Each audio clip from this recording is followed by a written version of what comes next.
சவுகார்பேட்ல எத்தனை பேர் பிரெட் பஜ்ஜி அது கூட ஒரு சட்னி ஊற்றுவாங்க பாருங்க, தண்ணியா செம்ம டேஸ்டியாக இருக்கும். யாருக்கெல்லாம் அது ரொம்ப டெம்ட் ஆகும்னு சொல்லுங்க. எனக்கு ரொம்ப பிடிக்கும். அதே மாதிரி இன்னைக்கு பன் பஜ்ஜி செஞ்சிருக்கேன். நியூஸ் பேப்பர் மேலே தையலை வச்சு அதில் தான் அது கொடுப்பாங்க. ஒரு பவுலில் 1 கப் கடலை மாவுக்கு 2 டேபிள் ஸ்பூன் அரிசி மாவு சேர்த்துக்கோங்க. அண்ட் இதில் என்னென்ன மசாலா நான் சேர்த்துருக்கேன்றத டிஸ்கிரிப்ஷனில் டீட்டெயிலாக கொடுத்துருக்கேன். 1/2 கப்ல இருந்து 3/4 கப் தண்ணி ஊற்றி நல்லா திக்காவே கரைச்சிக்கோங்க. இதில் 1/2 டீஸ்பூன் பேக்கிங் பவுடர், சூடாக காய்ச்சினா 1 டீஸ்பூன் எண்ணெய் ஊற்றிக்கோங்க.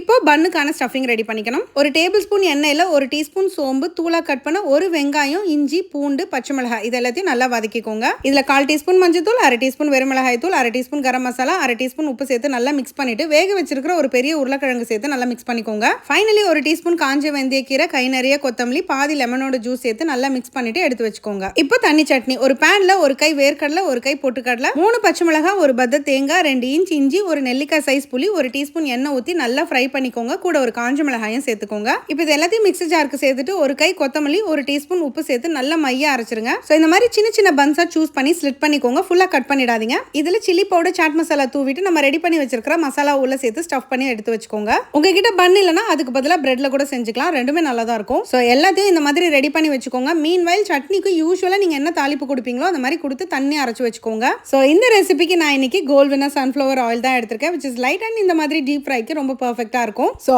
அப்படியே ஸ்டஃப் பண்ண பன்னை உள்ள போடுங்க, தோச்சி எடுங்க, எண்ணெயில விட்டுருங்க. எதுக்கும் அகலமான கடாயை எடுத்துக்கோங்க. ஏன்னா உள்ள விடும்போது கையில சூடு பட்டுருது. இப்ப பாருங்க எப்படி தெரிக்குதுன்னு. சோ இந்த சைடு அந்த சைடு ஒரு 4 நிமிஷம் கோல்டன் பிரவுன் ஆனது எடுத்தீங்கன்னா அருமையான பன் பஜ்ஜி அட்டகாசமா ரெடி ஆயிடுங்க. என்னடா இது ஸ்நாக்ஸ்னாலே டீப் ஃப்ரைடா காட்டுறீங்கன்னு நினைக்காதீங்க. இந்த மாதிரி ரெசிபிஸ்க்கு எனக்கு எக்கச்சக்க ரெக்வஸ்ட் வந்துட்டே இருக்கு.